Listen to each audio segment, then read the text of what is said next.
Here we have an example. It says, given a sine of theta is equal to 3/4, find the value of cosine of theta using a Pythagorean identity. Well, let's think about our Pythagorean identities we went over a little while ago. What did our Pythagorean identities look like? Look at the sheet. Sine squared plus cosine squared is equal to 1. Tangent squared plus 1 is equal to secant squared. And 1 plus cotangent squared is equal to cosecant squared. All right, so what am I given here? I'm given sine, and I'm looking for cosine. So I'm going to use this Pythagorean identity. So I'm going to say, okay, sine of theta squared plus cosine of theta squared is equal to 1. All right, remember what this means. This means the sine of theta squared plus cosine of theta squared is equal to 1 like that, right? So let's sub in for the sine of theta. Sine of theta is 3/4. So we have 3/4 squared plus the cosine of theta squared is equal to 1. Well, what's 3/4 squared? 9/16 plus cosine of theta squared is equal to 1. Now let's go ahead and subtract 9/16 from both sides. So cosine of theta squared is equal to 1 minus 9/16. All right, here's where that calculator part that I showed you earlier comes into play. I suppose I want to do that real quick in my calculator. So what do I have there? 1 minus, now put in parentheses your fractions. 9 divided by 16, hit enter. 0.4375. I don't want that. I want a fraction. So hit math. Enter, enter. It's what, 7/16. So what do I have? Cosine of theta squared is equal to 7/16. I'll take the square root of both sides. Cosine squared is equal to plus or minus the square root of 7/16. All right, let's see.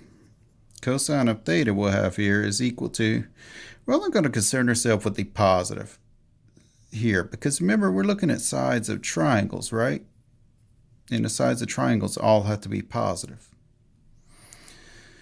All right, I could rewrite this as square root of 7 over square root of 16. In other words, break it up, square root numerator over square root denominator. So the cosine of theta is equal to square root of 7 is just square root of 7, but square root of 16 is 4. So cosine of theta, square root of 7/4.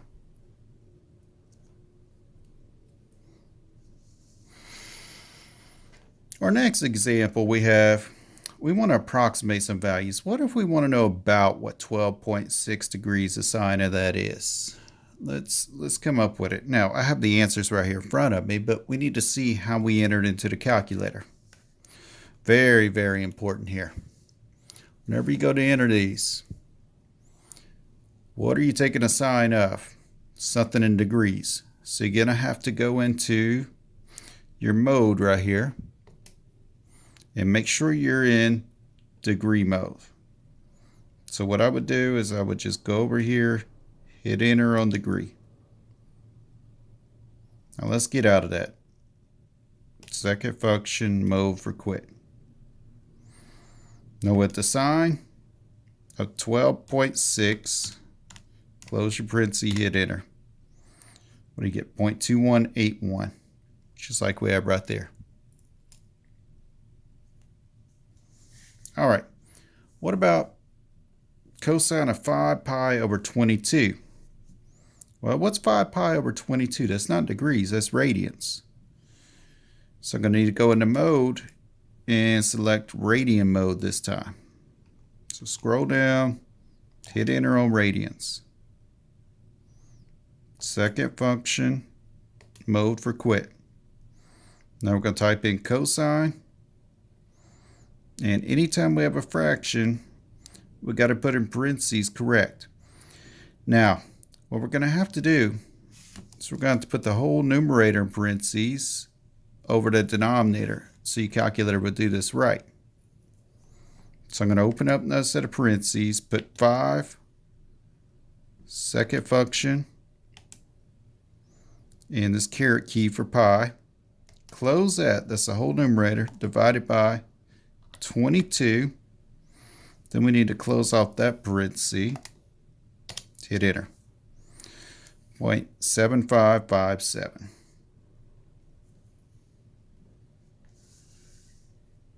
All right.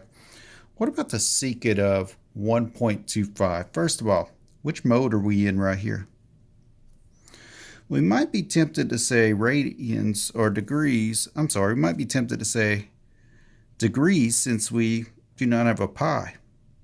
But no, anytime it's in degrees, they'll have to give you that degree symbol. Otherwise, it's in radians. So which mode are we in? We're in radian mode, so we're good there. But I don't have a secant key on here.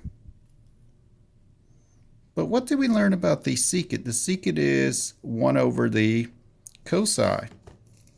Remember we had that identity? Secant of theta is equal to 1 over cosine of theta. So what does that mean here? That means the secant of 1.25 is 1 over cosine of 1.25. So let's see. We have 1 divided by, now we need this in parentheses or whole denominator, cosine 1.25, close, close. Hit enter. 3.1714. Now, for those of y'all that have the TI-84 Plus, you're going to have this key for fractions that makes it easier. Hit alpha, y is equal to. See numerator with denominator? Hit enter.